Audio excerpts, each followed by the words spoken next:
Interfaith dialogue is an encounter that enables followers of different faiths to talk, cooperate, and live in the same place, even enabling them to find a point of agreement. From this, they are able to learn about, listen to, and understand the other groups on any one particular subject, be it shared or not, and all of this is carried out in an atmosphere of peace, freedom, and openness, in equality, tolerance, righteousness, sincerity, love, respect, and with good intentions, without trying to dictate anything by force.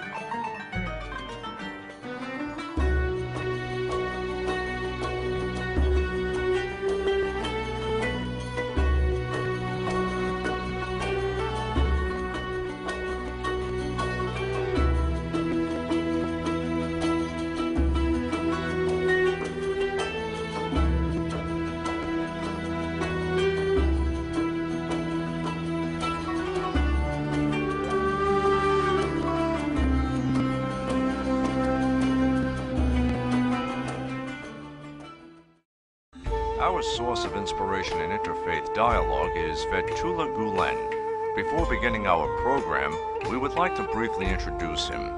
Born in Erzurum, Turkey in 1941, he is one of the most famous religious scholars, a forerunner in the making of opinions, and a great civilian leader. Gulen, who brings together the modern and the traditional, the religious and the scientific, as well as opposing groups in society, is one of the leading figures of societal and spiritual renewal. Fethullah Gulen has given thousands of sermons that have been recorded on audio or videotapes, and he has written more than 40 books, both in verse and prose, which have been translated from Turkish or Arabic and published in a variety of different world languages.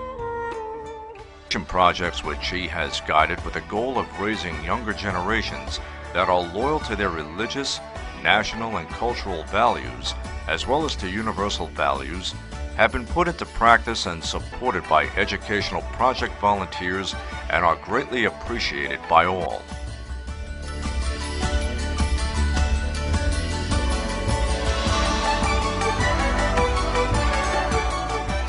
The group of volunteers and enterprisers who have carried Gulen's ideas into reality have gone past the borders of Turkey, opening schools in areas that stretch from Europe to Africa and from the Far East to America, despite the ethnic, cultural, and religious differences.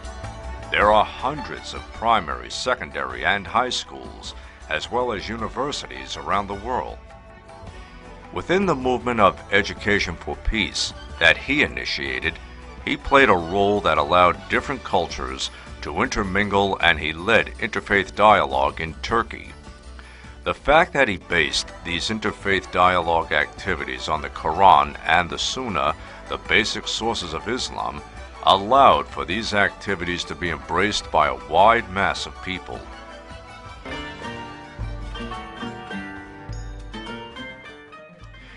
Gulen has emphasized the Islamic approach that being human comes first. He has underlined that being human is more important than being Muslim, Christian, Jewish, Hindu, or Buddhist. Gulen reminds the people of our time of the understanding summarized by the great Sufi master Yunus Emre. We love the created because of the Creator. Gulen says, "Love is the reason and essence of existence, and it is the strongest bond between human beings.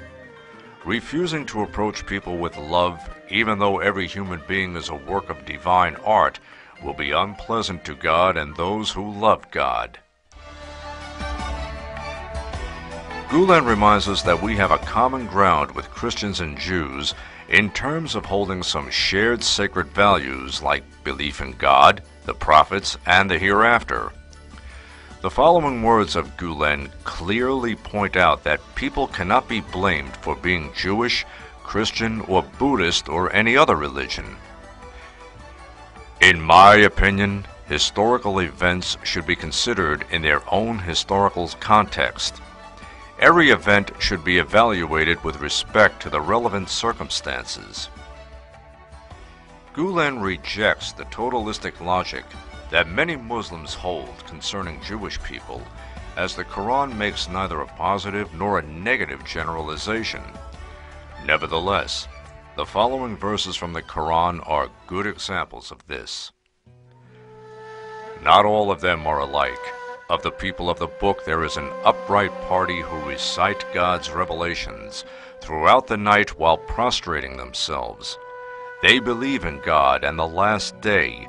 They enjoin what is right and forbid what is wrong, and they hasten to do good deeds. These are of the righteous, and whatever good they do, they will not be denied it.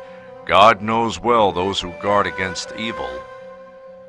In order to bring about his ideas that have been shaped by such verses, Gulen himself initiated the first steps for interfaith dialogue at the beginning of the 1990s, and he visited the leaders of the Greek, Armenian, Syrian Orthodox, Catholic Christian communities, and Jewish community. That is, all the minority groups in Turkey.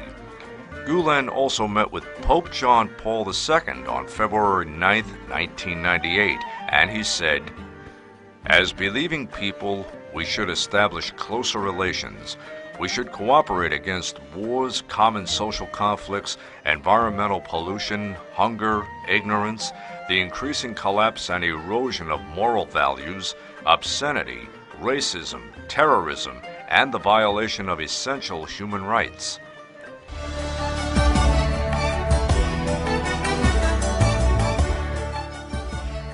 This and similar comments and studies of Fethullah Gulen have changed the rooted notions of Turkish Muslims concerning Jews, Christians, Hindu, and Buddhist. The mentality change has gradually showed itself, and the ideas of Gulen have come true. Gulen's philosophy of dialogue has inspired many Turkish Muslims living in Turkey and abroad, and they have opened interfaith dialogue institutions that, in turn, have organized several domestic and international activities. Our organization is also one of the institutions that have been inspired by Gulen's ideas